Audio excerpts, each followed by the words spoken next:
Assalamualaikum warahmatullahi wabarakatuh. Selamat bertemu kembali teman-teman.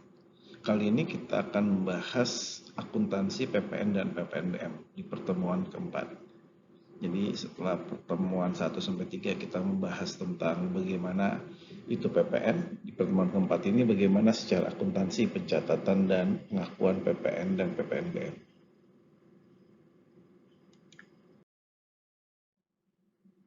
Ya, seperti sudah kita pelajari, di PPN itu sudah kita bagi dengan 3 bagian.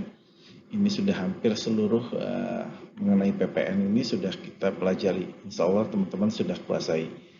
Jadi teman-teman bisa diulang lagi videonya kalau memang ada bagian-bagian tertentu yang kurang dimengerti.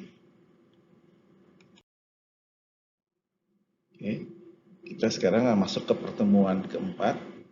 Kita akan bahas tentang akuntansi PPN dan PPNBM, yang dimana isinya di situ tentang bagaimana pengakuan hutang dan piutang PPN, gimana pencatatannya, kemudian bagaimana penghitungan PPN terhutang. Terakhir adalah penyajian laporan PPN dalam laporan keuangan. Di mana sih posisi PPN itu dalam laporan keuangan? Setelah minggu depan, pertemuan selanjutnya kita akan membahas tentang pajak bumi dan bangunan. Itu terdiri dari PBB, pajak bumi dan bangunan, dan BPHTB, biaya perolehan hak atas tanah dan bangunan. Selanjutnya adalah biaya materai dan pajak daerah, dan terakhir adalah penelitian di bidang perpajakan. Kita mulai tentang akuntansi PPN dan PPNBM. Kita refresh kembali bahwa PPN itu dikenakan atas objek-objek tertentu, yaitu dari mulai impor, pemanfaatan BKP, berwujud pemanfaatan JKP dari luar daerah PBN, ekspor BKP, ekspor JKP oleh PKP, penyerahan BKP oleh pengusaha, penyerahan JKP oleh pengusaha, membangun sendiri, 16C khusus ini, dan 16D adalah penyerahan aktiva yang menurut tujuan semula tidak untuk diperjualbelikan. PPN itu dihitung per masa. Masa PPN itu sama dengan 1 bulan takwim. Jadi dia terhutangnya atau dihitungnya itu per masa. Nah, seperti kita sudah pelajari sebelumnya, mekanisme PPN itu apabila kita melakukan penyerahan ada namanya pajak keluaran. Di sini contohnya pajak keluarannya ada 120.000. Dan waktu kita memperoleh bahan baku dan biaya-biaya itu ada namanya pajak masukan. Di sini contohnya sebesar 100.000. Sehingga apabila disandingkan antara PK dan PM di SPT masa PPN, nah di sini terjadi kurang bayar. Kenapa? Karena PK-nya lebih besar daripada PM-nya. Sehingga atas kurang bayar ini harus disetorkan ke kas negara. Nah ini PPN ini adalah dalam 1 bulan takwim. Jadi 1 masa pajak ini kita sandingkan antara PK dan PM-nya. Sedangkan akuntansi PPN itu gimana sih? Jadi kita di akuntansi PPN itu kita bisa sebagai pemungutnya yang menyerahkan BKP atau JKP, atau yang dipungut yang menerima BKP atau JKP. Nah kita akan melihat dari 2 sisi ini bagaimana mencatat dan mengakui adanya hutang dan piutang PPN. Kalau PPN yang dapat dikreditkan, maka dicatat sebagai kewajiban pajak keluaran oleh pemungut yang menjual, yang menyerahkan BKP atau JKP. Sedangkan sebaliknya, kepada yang dipungut yang menerima BKP atau JKP, itu dicatat sebagai piutang pajak masukan. PPN tidak dapat dikreditkan oleh pemungut, dicatat sebagai kewajiban tetap, sebagai pajak keluaran. Akan tetapi, oleh si pembeli atau penerima BKP JKP itu dibebankan sebagai biaya atau dikapitalisir ke nilai aset.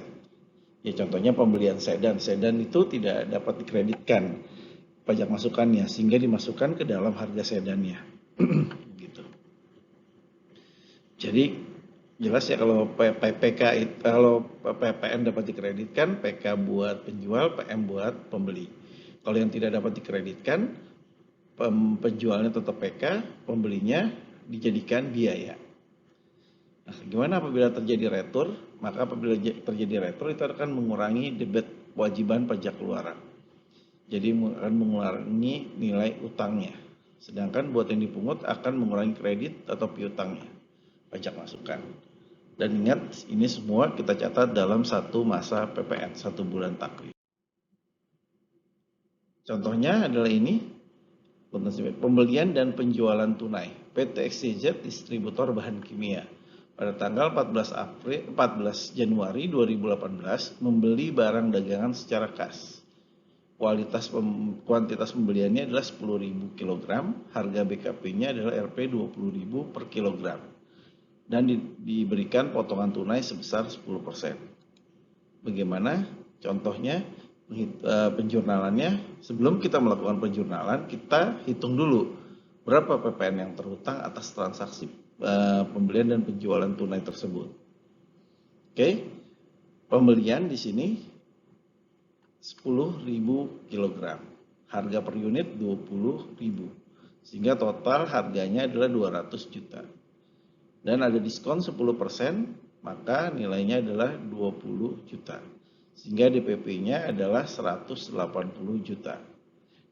PPN-nya tarifnya 10% adalah 18 juta. Sehingga total yang dibayar adalah 198 juta. Nah, dari rincian penghitungan ini kita buat jurnalnya. Nah, di jurnalnya karena ini pembelian, maka persediaannya kita catat sesuai dengan harga yang diperoleh. Jadi harga untuk memperoleh barang tersebut berapa? Historical cost. Secara akuntansi, setiap pembelian itu adalah historical cost yang benar-benar dikeluarkan. Nah, PPN ini jadi gabungkan ke harga persediaan karena dia beda. Dia merupakan di sini namanya nanti pajak masukan. Kalau bahasa Inggrisnya biasanya kita mencatat VAT in. Kalau pajak keluaran namanya VAT out. Nah, kasnya adalah 198 juta. Diskonnya tidak perlu dicatat karena langsung pakai perpetual method ya, langsung. Oke, kita lanjutkan. Kemudian pada tanggal 22 Januari 2018 menjual secara kas kuantitas di 950 kg, harga jual 24.000 kg, bonus 50 kg, potongan tunai 5%. Sehingga penghitungannya adalah sebagai berikut. Harga jualnya adalah 950 dikali 24.000. Dapat 22.800.000. Potongan tunai 5%. 1.140. Sehingga DPP PPN-nya adalah 21.660. PPN-nya 10%, 2.166.000. Nah, sini ada bonus. Ini dinamakan pemberian cuma-cuma. Kuantitas 50, harganya 18.000. Ini dari harga pokok. Kalau di sini kan harganya sudah termasuk laba. Kalau di sini adalah harga pokoknya saja yang di slide sebelumnya. Sehingga di sini total harganya adalah 900.000. PPN atas bonusnya adalah 90.000. Kas diterima adalah 23.916.000. Yaitu DPP ditambah PPN-nya. Sedangkan pemberian bonus ini cuma-cuma kita tidak mendapatkan kas. Sehingga HPP-nya adalah 950 kuantitas barangnya dikali harga pokok barangnya, itu 18.000. Sehingga HPP-nya adalah 17.100.000. Nah, maka penjurnalannya adalah jurnal tanggal 22 Januari 2018, akunnya itu kas, yaitu 23.916.000 dari ini. Kemudian penjualannya ini 21.660 setelah dipotong potongan tunai. Kemudian ada pajak keluaran 2.256. Dari mana pajak keluarannya? Yaitu 2166 ditambah dengan 90.000. Sehingga jadi 2256. PPN yang atas penjualan ditambah PPN atas bonus. Nah, sedangkan HPP-nya kita di sini didebat 17.100.000. Ini dia harga pokok. Ada biaya promosi. Jadi bonus ini kita anggap adalah biaya promosi. Ya, karena kan memang memberikan nilai lebih kepada pembeli, sehingga pembeli itu tertarik dan biasanya akan bilang akan promosikan barang kita, bahwa barang kita kalau membeli barang kita nanti dapat bonus. Jadi sehingga termasuk dalam kategori biaya promosi. Dan pada persediaan adalah 18 juta. Kasnya ini adalah dari sini, dari tabel ini. Pajak penjualannya adalah ini. Setelah dipotong ada potongan tunai. Pajak keluarannya adalah PPN 10% ini 2166 ditambah 90.000 PPN atas bonus. Bagaimana kalau penjualannya secara kredit? PT XYZ menjual kepada PT ABC tanggal 24 Januari 2018, kuantitas penjualan 2.000 kg, harga BKP-nya adalah 24.000, barang dikirim beserta invoice dan faktur pajak. Jadi langsung ya, barang dikirim beserta invoice dan faktur pajaknya. Tanggal 21 Februari 2018 diterima pembayaran dari PT ABC. Berarti ini waktu dikirim ini belum ada pembayaran kredit. Harga jualnya adalah 200 dikali 24, 48.000, dan dia menagih PPN-nya sekaligus adalah 10% dikali 48 juta, jadi 4.800.000. Sehingga jumlah pembayarannya adalah 52.800.000. Maka jurnal untuk PT XYZ adalah tanggal 24 piutang usaha 52.800.000, penjualannya 48 juta, PPN-nya adalah 4.800.000. Pada persediaan, tadi persediaan nilainya 18.000 HPP-nya per kilogram, sehingga totalnya kalau 2.000 kilogram adalah 36 juta.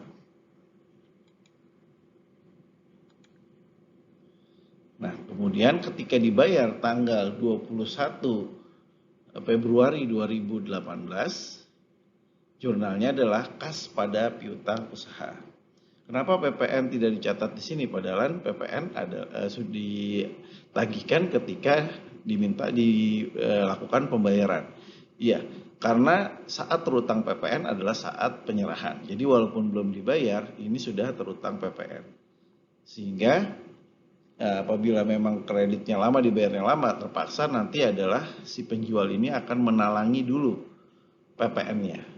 Sampai ada dibayar oleh si pembeli. Sekarang bagaimana kalau penjualan dengan uang muka? Tadi penjualan tunai sudah, penjualan kredit sudah, sekarang penjualan dengan uang muka.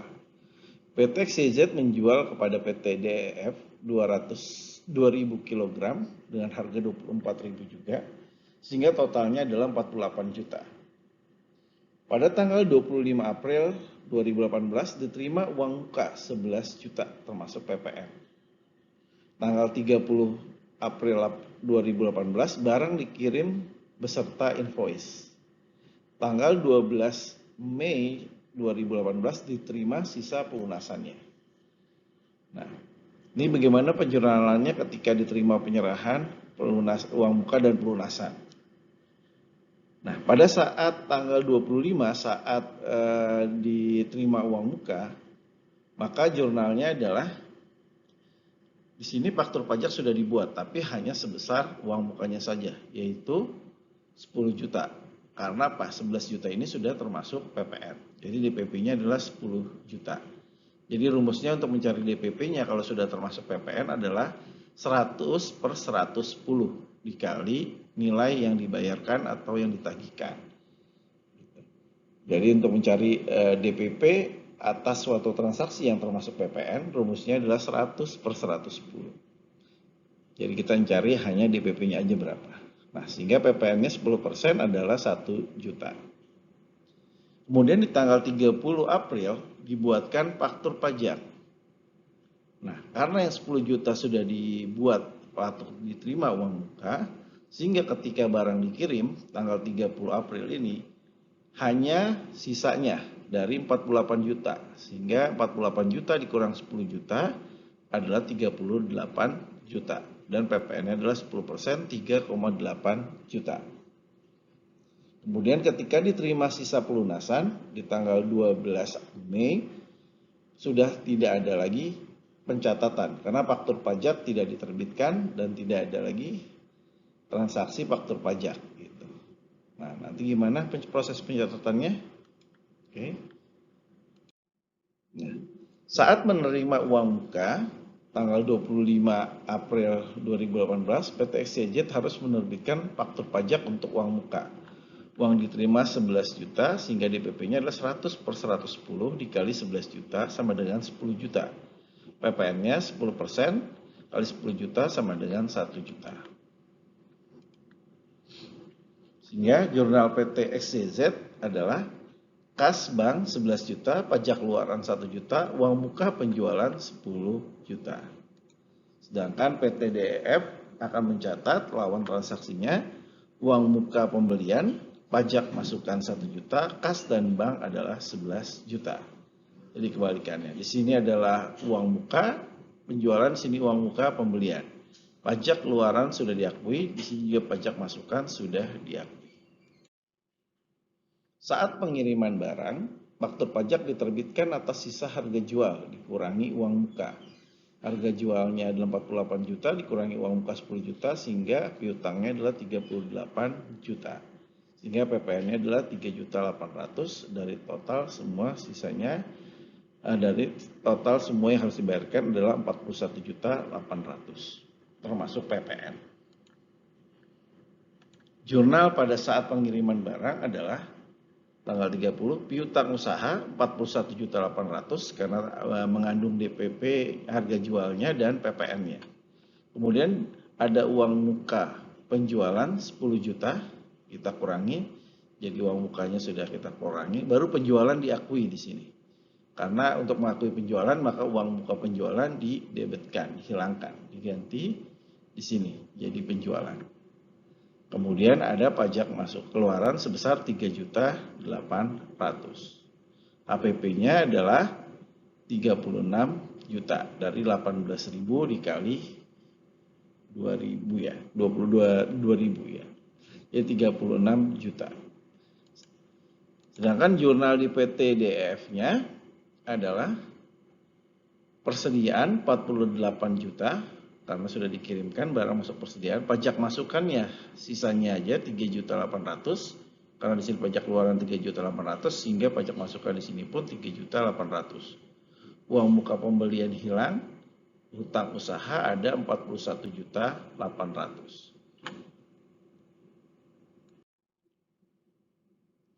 Saat diterima pelunasan, maka hanya ada kas dan piutang usaha dari slide sebelumnya.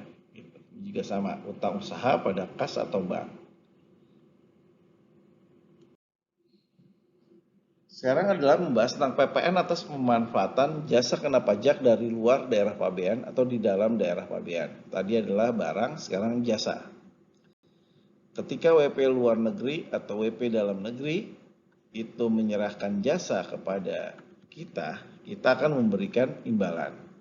Kalau yang dari WP luar negeri, ini yang membayar PPN-nya adalah kita sebagai pemanfaat jasa dari WP luar negeri. Sehingga pemanfaatan jasa dari luar negeri itu di dalam daerah pabean ini yang membayarkan adalah yang memanfaatkannya. Sorry ini kurang geser nih, sebenarnya ini WP luar negeri, di sini adalah WP dalam negeri. Sehingga WP luar negeri memberikan jasa kepada WP dalam negeri dan ini memberikan imbalan, maka yang WP dalam negerinya wajib menyetorkan PPN. Dan PPN ini nanti yang disetorkan tetap bisa menjadi pajak masukan untuk si WP dalam negeri ini.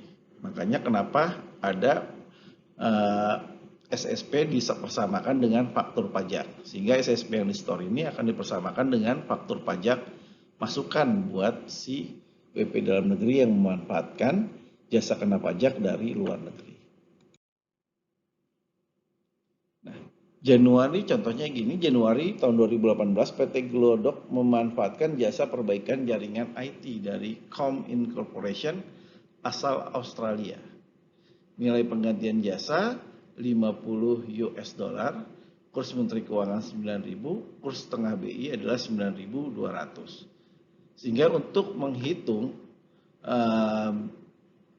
cost-nya untuk menghitung secara akuntansi, WP akan menggunakan kurs setengah BI dalam pembukuan falas. Gitu. Kalau misalnya dia menggunakan pembukuan falas, dia akan menggunakan kurs setengah BI. Sedangkan untuk menghitung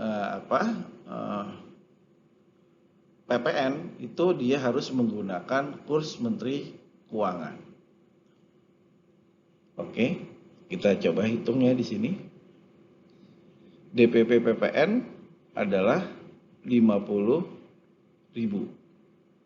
Kemudian kita karena untuk menghitung PPN-nya, maka yang kita pakai adalah kurs Menteri Keuangan. 50.000 dikali 9.000, jadi 450 juta. Oke. Kemudian PPN-nya 10%, 45 juta. PPh pasal 26-nya adalah 20%. Sehingga total PPh pasal 26-nya adalah 2 kali lipat dari PPN, karena 20% 90 juta. Nah, sedangkan untuk mencatat biaya jasanya, dia akan menggunakan kurs tengah BI. Biaya jasanya adalah 50.000 dikali 9.200. Maka biaya jasanya adalah 460 juta. PPh pasal 26-nya adalah yang tadi 90 juta, sehingga hutang ke Com Incorporation adalah 40 US dollar, 370 juta, karena sudah dikurangi dengan PPh pasal 26. Ya, jasanya itu kan sudah termasuk dia nilai penggantian jasa itu sudah termasuk, dari sananya adalah pajaknya, PPh pasal 26.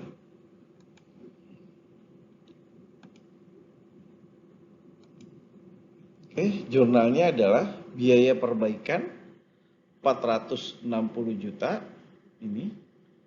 Oke. Pajak masukannya adalah 45 juta. Ini kenapa hutang ke Komin itu 370, karena dipotong pajak yang dibayarkan di Indonesia ya teman-teman ya. Itu maksud dari PP pasal 26 ini mengurangi, jadi dia dikurangi pajak yang dibayar di Indonesia di PP pasal 26. Sehingga yang didapat oleh Com Incorporation adalah 460 dikurangi pajak yang dibayarkan di Indonesia, 370. Nah, yang pajak yang dibayarkan di Indonesia ini 90 juta nanti bisa dikreditkan di negaranya. Seperti kita PPh pasal 24 yang seperti kalian nanti pelajari juga. Mungkin sudah dipelajari ya tentang PPh pasal 24. Jurnalnya biaya perbaikan adalah 460. Di sini memakai kurs tengah BI. Pajak masukannya pakai kurs Menteri Keuangan 45 juta. Hutang PPh pasal 26, karena PPh pasal 26 akan dibayarkan masa berikutnya. Hutang usahanya adalah 370, ini dia angkanya. Dan hutang pajak atas PPN jasa luar negeri, karena kita yang membayarkan sendiri. Ini dia 45 juta. Jadi 45 juta ini dari sini nilainya. Nah, hutang pajak PPN JLN. Ini pun dibayarnya adalah bulan berikutnya, biasanya nggak langsung. Oke. Sedangkan pencatatan sekarang untuk nota retur. Pada tanggal 15 Juni 2018, PT XDZ menerima kembali 200 kg barang yang telah dijual ke PT Ceger pada pembelian PT Ceger 20 Juni 2018. Nota retur diterima dari PT Ceger. Jadi barangnya diterima tanggal 15 Juni, tapi nota returnya yang diterima dari PT Ceger adalah tanggal 20 Juni. Sehingga saat barang diterima, retur penjualan kepada kas dan bank, karena kita balikin uangnya, persediaan akan menambah di sini 3.600.000 karena harga barang pokoknya adalah 18.000. Nah, saat nota retur diterima, baru kita catat pajak keluaran pada kas atau bank, sehingga pajak keluaran kita nilainya akan dikurangi, jadi lebih kecil. Sedangkan waktu saat barang diterima kita belum bisa memakai nota retur. Jadi nota retur itu dipakai ketika nota returnya sudah diterima. Bukan barang returnya diterima, tapi saat nota returnya diterima. Untuk nota retur. Sekarang kita mempelajari tentang PM yang tidak dapat dikreditkan. Pada tanggal 1 April 2018 dibeli kendaraan sedan untuk direktur. Nah, contohnya sedan sama dengan yang saya jelaskan di awal. Harga mobil 200 juta, PPN-nya 20 juta, biaya balik nama 40 juta, sehingga kas yang dibayar adalah 260 juta. Pada 10 April 2018 dibayar biaya perbaikan rumah direksi 50 juta, PPN adalah 5 juta. Sehingga pencatatannya secara akuntansi adalah aset tetap sedan 260 juta, kasnya 260 juta, pada tanggal 10 adalah biaya perbaikan untuk rumah direksi, ini juga tidak dapat dikreditkan karena tidak ada hubungan dengan kegiatan usaha dan dipakai untuk dewan direksi, dipakai yang tidak produktif kepada kas dan bank.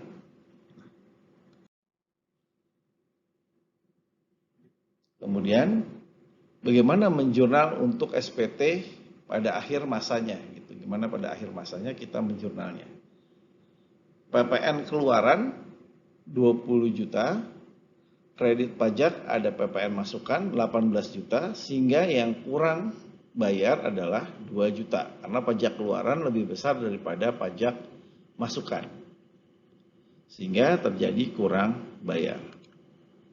Maka penjurnalannya pada akhir masa adalah pajak keluaran di sebelah debit dibalik, dari sebelah kredit ke sebelah debit, begitu juga pajak masukan dari debit dipindahkan ke kredit. Nah, karena pajak keluaran lebih besar maka ada hutang PPN. Kenapa hutang PPN? Karena PPN dibayarkan nanti sebelum SPT dimasukkan di masa berikutnya.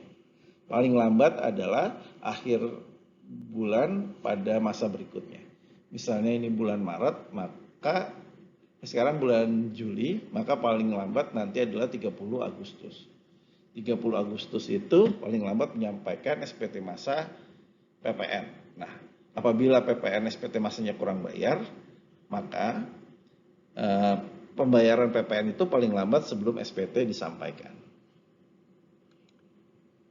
Nah, ketika pelunasan PPN ini tanggal 28 April, di sini kan Januari, di sini dia bayarnya tanggal 28 Februari, sehingga hutang PPN kepada kas dan bank sebesar 2 juta ketika pelunasannya. Gimana kalau lebih bayar? Nah, tadi kan kurang bayar, nah ini lebih bayar.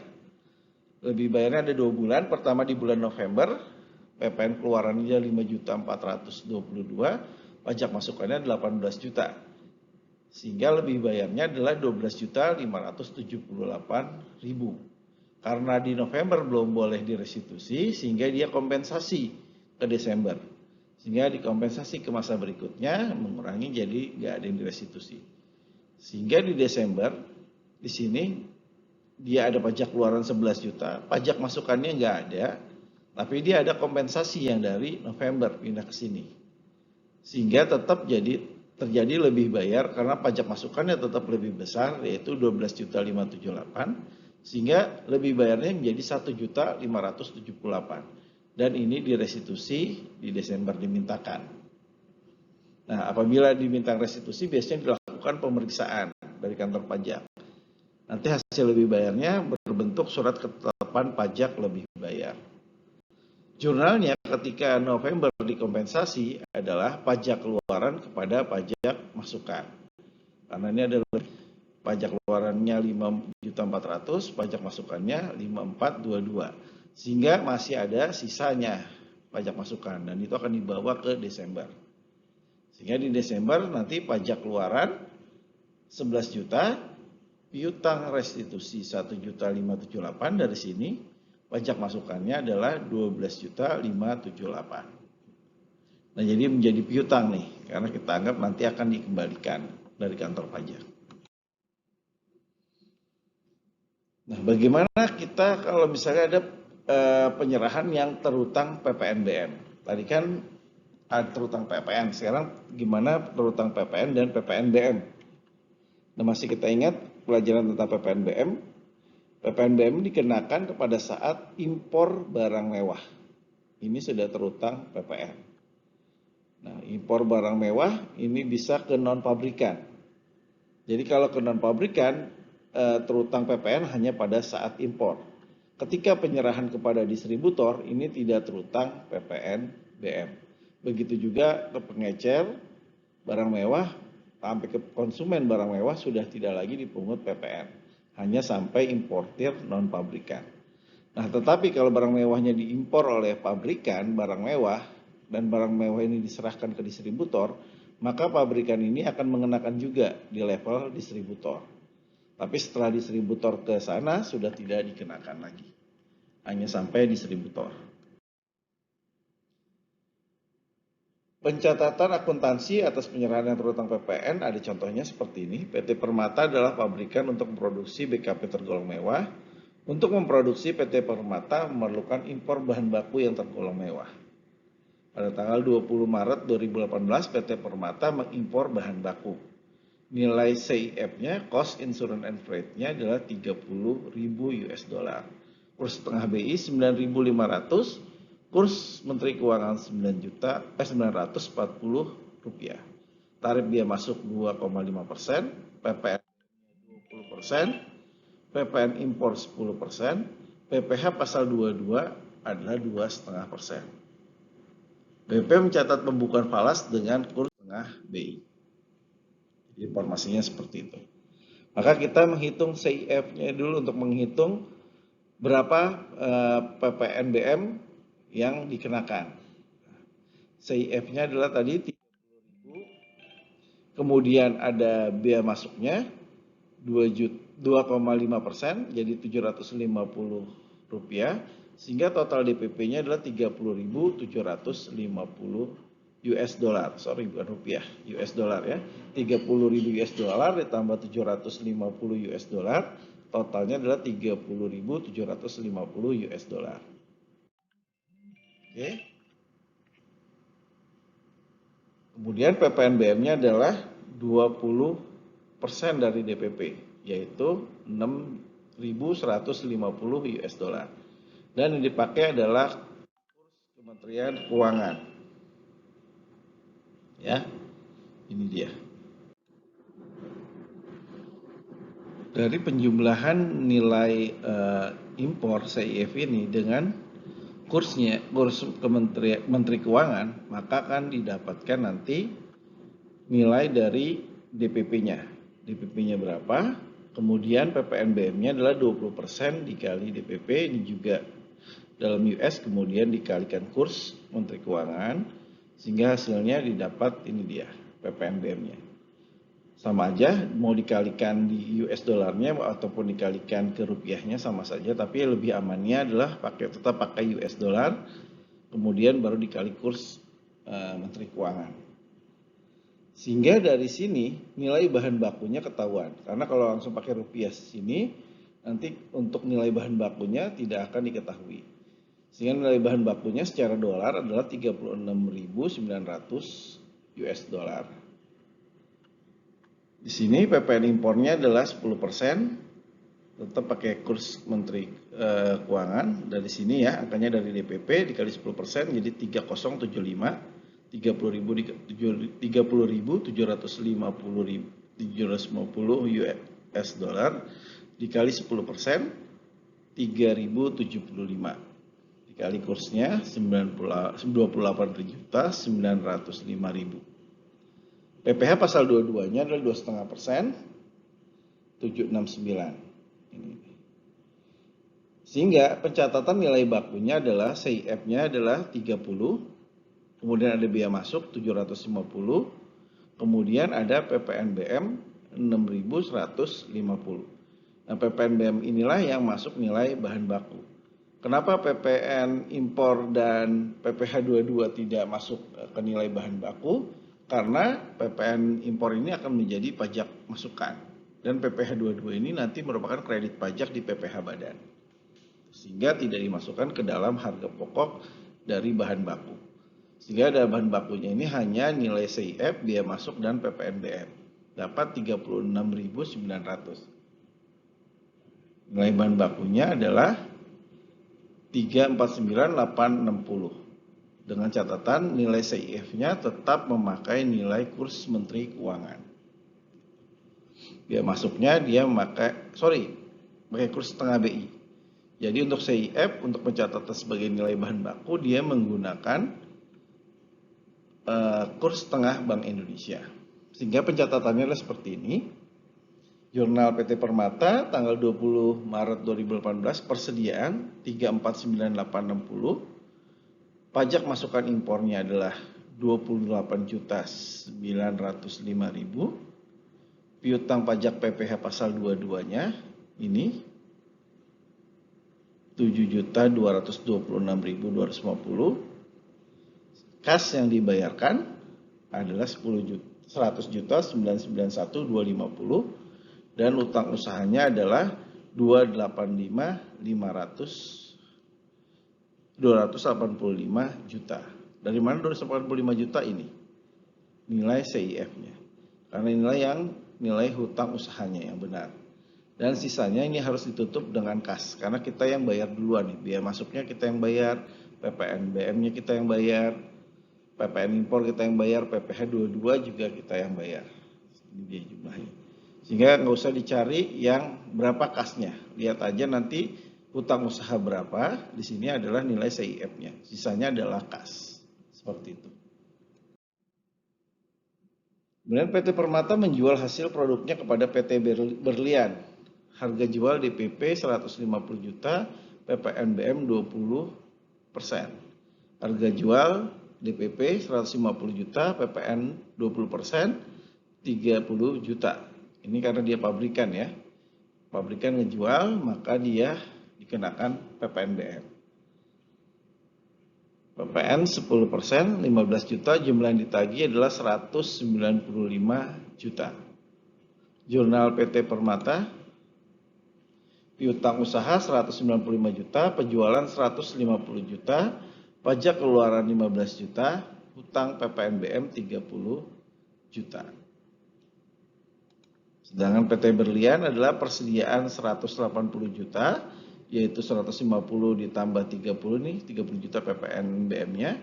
Kemudian pajak masukannya 15 juta, hutang usahanya 195 juta.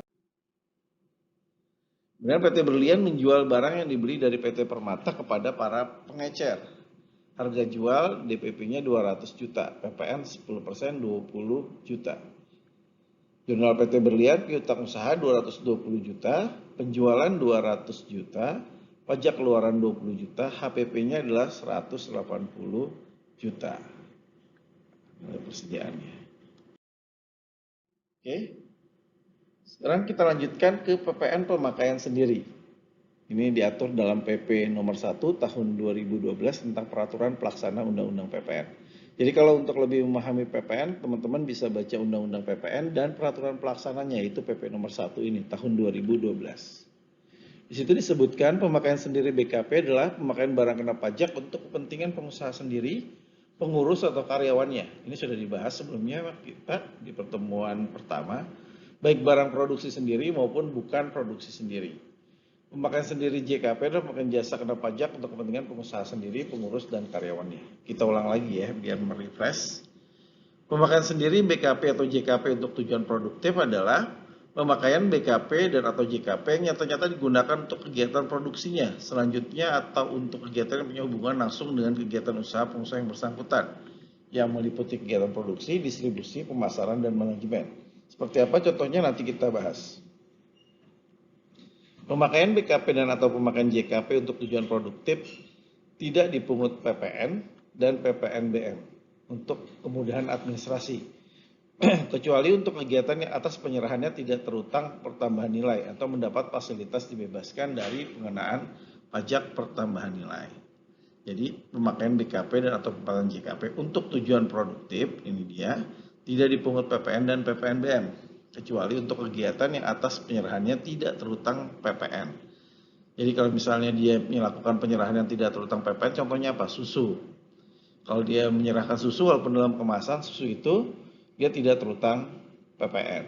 Sehingga apabila dia memakai susunya untuk kegiatan yang produktif sekalipun, dia tetap terutang PPN. Tapi tetap susu tidak terutang PPN ya, karena dari jenisnya susu tidak terutang PPN.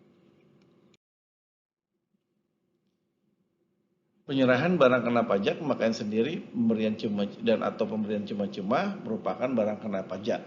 Di situ diatur dalam pasal 1A ayat 1 huruf D di Undang-Undang PPN.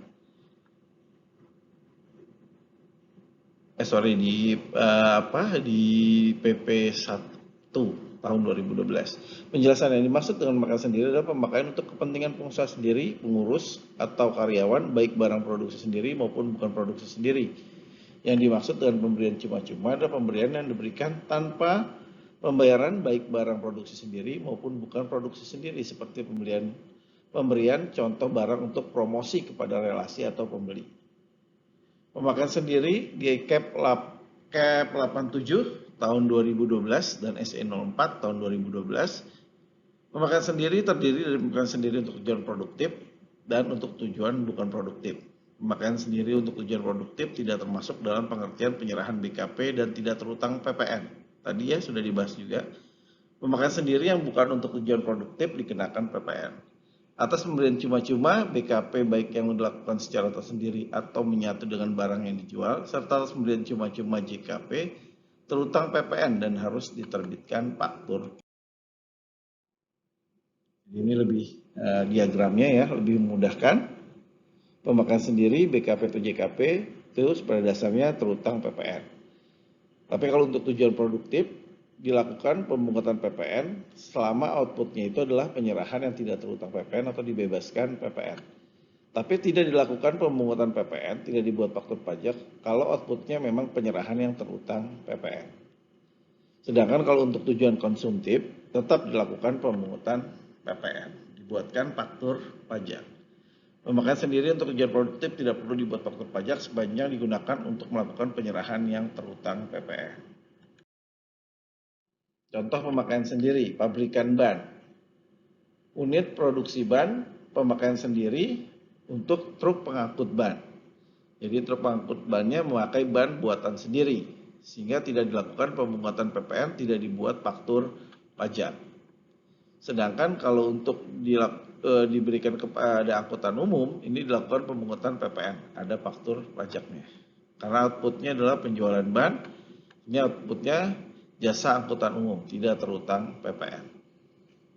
Oke. Skema pemakaian sendiri, BKP atau JKP ini ada unsur PPN input untuk divisi A, ini di PKPX ya, kemudian pemakaian sendiri di divisi B, BKP, JKP, PPN input, outputnya nomor 3. Nah, tidak terutang PPN, BKP atau JKP dibebaskan PPN, tidak dapat dikreditkan. BKP, JKP terutang PPN, BKP, JKP tidak dipungut PPN, dapat dikreditkan. Tidak terutang PPN, BKP atau JKP dibebaskan PPN, dilakukan pemungutan PPN. BKP, JKP terutang PPN, BKP atau JKP tidak dipungut PPN, tidak dilakukan pemungutan PPN, tidak dibuat faktur pajak. Jadi di sini nih, di nomor 2 ini maksudnya di sini nih. Jadi kalau pemakaian sendirinya tidak terutang PPN atau BKP, JKP dibebaskan PPN, nomor 1-nya tidak dapat dikreditkan, maksudnya itu. BKP atau JKP terutang PPN, BKP, JKP tidak dipungut PPN, maka nomor 1 dapat dikreditkan. Di nomor 3 juga gitu, tidak terutang PPN atau JKP dibebaskan, dilakukan pemungutan PPN. Tapi kalau yang ini tidak dilakukan pemungutan PPN. Contohnya lagi, pemakaian sendiri untuk tujuan produktif PT Top Gun produsen oli sintetis menggunakan oli produksinya sendiri untuk mesin pabriknya senilai HPP. Jadi kalau untuk pemakaian sendiri adalah HPP-nya. Jurnal PT Top Gun adalah biaya overhead pabrik, beban oli 10 juta, persediaan barang jadi 10 juta. Jadi tidak ada PPN ya, langsung. Nah, pemakaian sendiri untuk tujuan konsumtif, PT Top Gun menggunakan oli produksinya sendiri untuk kendaraan dinas, direksi, dan karyawan senilai 5 juta HPP-nya. Nah, untuk jurnal PT Top Gun biaya kendaraan oli 5.500.000, persediaan barang jadi 5 juta, pajak keluaran adalah 500.000. Dan ini tidak bisa dikreditkan karena dia adalah pemakai akhirnya.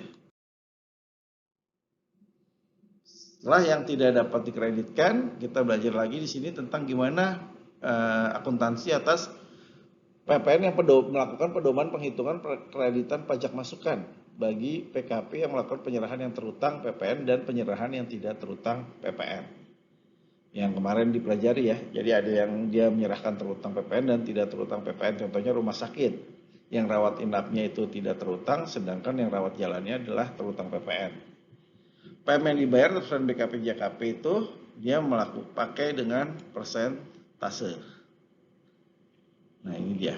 Kemarin sudah dibahas ya tentang ini di pertemuan sebelumnya. Prosedur pengkreditan. Jadi kalau bisa diulang lagi ya video pertemuan kedua itu kemarin. Ya. Kedua, ini ketiga, sekarang keempat ya, benar yang kedua. Lihat lagi video yang kedua tentang pengkreditan pajak masukan bagi PKP yang melakukan penyerahan yang terutang dan tidak terutang PPN. Di sini juga PM dikreditkan pada masa perolehan barang, return buku dilakukan penghitungan kembali. Penghitungan kembali paling lama pada bulan ketiga. Sekarang kita langsung ke gimana contohnya aja. PTN berusaha di bidang penggalian pasir dan produsen paving block.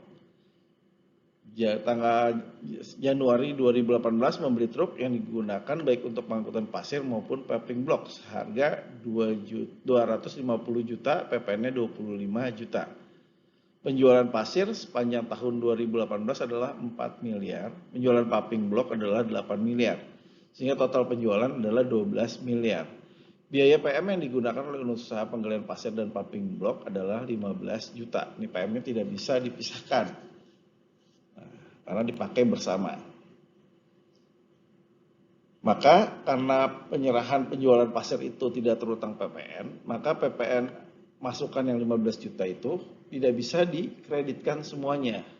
Tapi harus dilakukan penghitungan. Nah, contohnya ini, dia karena dia selain bangunan ini ingat 4 tahun masa manfaatnya. Jadi 4 juta dibagi 12 juta dikali 25 juta dibagi 4. Jadi nilainya PPN atas biaya bersamanya adalah 4, sehingga hasilnya adalah 2.083.333. PPN atas biaya bersama 4 juta dibagi 12 dikali 15 juta. Nah, ini biaya bersama. Yang tadi adalah atas truknya, sekarang atas biayanya. Ini jadi 5 juta. Sehingga biaya pajaknya, sehingga yang sisanya yang sebesar ini kan mestinya dia adalah nilainya, oh ini dia nih. Ini 7 juta adalah penjumlahan 2.083.333 ditambah 5 juta, sehingga total ini karena tidak bisa dikreditkan menjadi biaya. Jadi kalau pajak masukan yang tidak dapat dikreditkan itu dapat dibebankan sebagai biaya. Sehingga dia masuk biaya pajak pada pajak masukan. Nah, setelah kita tahu pencatatannya bagaimana ketika pembayarannya saat dia disampaikan SPT masanya, apabila dia kurang bayar bila LB, maka kita yang biasanya dilakukan adalah bagaimana pas saat Desember, saat kita membuat laporan keuangan. Laporan keuangan itu berarti SPT masa Desember itu belum disampaikan, karena disampaikannya adalah di bulan Januari. Dan juga pajak, apabila pajak keluaran lebih besar dari pajak masukan, itu juga belum dibayar. Sehingga pajak keluaran dan pajak masukannya belum disandingkan. Nah, pajak keluaran atau pajak masukan yang kurang atau lebih dibayar itu biasanya akan masuk di sini. Ini kalau misalnya dia menghasilkan apabila pajak keluarannya lebih besar daripada pajak masukannya, apabila pajak masukannya lebih besar daripada pajak keluarannya, maka biasanya akan dicatat pajak dibayar di muka di sini, piutang pajak. Dia akan masuk neraca di aset, pajak dibayar di muka. Sedangkan apabila pajak keluaran lebih besar daripada pajak masukan, maka dia akan catat sebagai hutang pajak di posisi kewajiban di sini. Jadi kalau lebih bayar dia masuk ke piutang pajak, tapi kalau kurang bayar dia masuk ke hutang pajak. Ya, sudah selesai untuk pembahasan akuntansi PPN dan PPNBM. Maka selanjutnya teman-teman nanti latihan. Teman-teman akan menggunakan soal latihan di pertemuan keempat yang akan saya share di Google Classroom. Silahkan dibuka Google Classroom-nya. Nanti dikerjakan setelah selesai melihat video ini dan bagaimana cara menjurnalnya. Sehingga kalian bisa menjawab soal yang saya berikan di latihan dengan melihat video yang sudah dan slide yang sudah saya berikan ini. Oke, cukup sekian dari saya untuk pertemuan yang keempat ini. Terima kasih atas waktunya. Assalamualaikum warahmatullahi wabarakatuh. Sampai jumpa di pertemuan kelima.